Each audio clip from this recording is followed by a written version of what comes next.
Welcome to Grand Prairie Update. I'm Don Johnson. And I'm Terry Briggs. Here's what's happening in your city.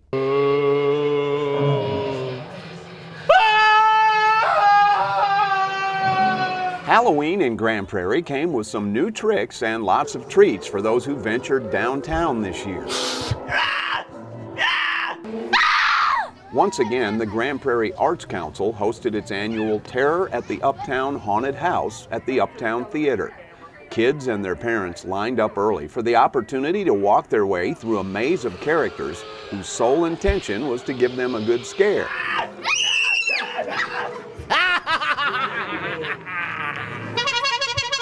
And it was all for a good cause. The Uptown Theater Black Box is the perfect venue. People can walk up and down the street. It gets people up and down Main Street. And besides which, when you have a group of theater and artist people, it's a really fun thing for them to do. So it is not only a fundraiser, it's a funraiser. It was more of a festival atmosphere just down Main Street at Market Square, where Farmers Market hosted the 5th annual Street and Treat Party. The theme was food, music, and fun. Hundreds came again this year dressed up in their Halloween best to enjoy all kinds of concessions, entertainment, and games. And as always, there were plenty of treats to be had too. 2, 1, cut! A national furniture and home decorating company is now doing business in Grand Prairie. Restoration Hardware is located in a new $22 million warehouse at Arkansas Lane and State Highway 161. The 850,000 square foot facility is designed as a distribution hub for the company's Southwest region. 300 new employees have been hired to run the shipping and receiving center. The new business is expected to generate millions of dollars in revenue from property taxes and sales tax. And Restoration Hardware could attract more development along the 161 corridor. This location is phenomenal. We hope this brings some synergy to this location. We love having 800,000 square feet, but what we want is sales tax generators up and down 161 all the way down to I-20. We think this will help us. Officials say the California-based retailer considered several other sites in North Texas, but chose Grand Prairie because of its friendly personality and can-do attitude. And, you know, I've gone back and reflected on the reasons why I was drawn to this location. And it was really the sense of community that was here that I just, you know, nobody even talked to me. I didn't get to meet anybody or anything like that. It was just Forrest and I. But I had an immediate sense of community here. In addition to warehouses, Restoration Hardware operates more than 100 retail stores across the country, including several in the Dallas-Fort Worth area. I need the raffle tickets. Somebody bring me the raffle tickets. Come on up here on the hop. Halloween turns out to be the perfect way to scare up donations for one Grand Prairie charity. The Little Lunch of Horrors is a holiday tradition featuring celebrity servers in costumes.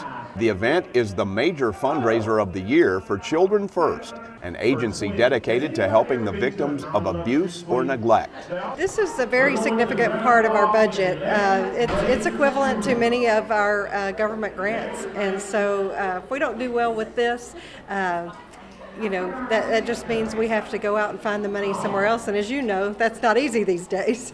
You can get more information about Children First by going online at childrenfirstinc.org or calling 972-264-0604.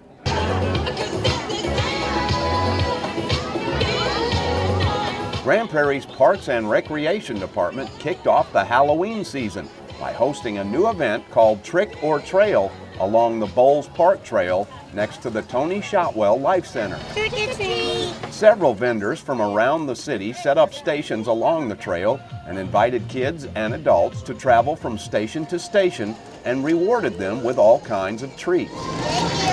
Representatives from the city's police and fire departments were also on hand for the traditional Trunk or Treat event, as they too handed out candy to kids, many of whom were wearing their Halloween costumes. Say hi! How are you? I love your outfit. There we go. There was a lot of fun going on inside too, as the Shotwell Life Center hosted a Halloween carnival complete with a haunted house.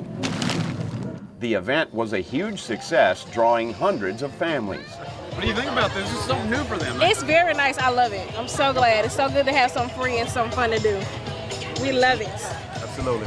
Great idea. There are several more Halloween events planned throughout the city in the next week. To find out all the information, you can go to the city's website at gptx.org. Grand Prairie voters will go to the polls on November 5th to fill vacancies on the City Council and decide a sales tax referendum. On the City Council ballot, 3 candidates have filed for the vacancy in District 3: Bill Nash, Lila Thorn, and Kurt Johnson. 4 candidates have filed for the vacancy in District 7 at large: Charlie Womack, Jeff Copeland, R.J. DiLena, and Max Coleman. The council election is necessary because Deputy Mayor Pro Tem Ruthie Jackson, who represented District 7, and Bill Thorn, who represented District 3, both died in August. The ballot also includes a referendum on the use of the sales tax revenue collected for the Crime Control and Prevention District. In 2012, voters overwhelmingly reapproved a 10-year extension of the 1/4 cent sales tax being collected by the district. The tax revenue is being used to pay off the construction debt on the public safety building. However, more revenue is being collected than needed for the debt. So district officials are asking voters to approve using the excess funds to hire and equip more police officers. Early voting for the special election begins October 21st and continues through November 1st. The polls will be open on November 5th from 7 a.m. until 7 p.m. For more information, go to the city's website at gptx.org/elections. That's it for this edition of Grand Prairie Update. Hope you can join us next time.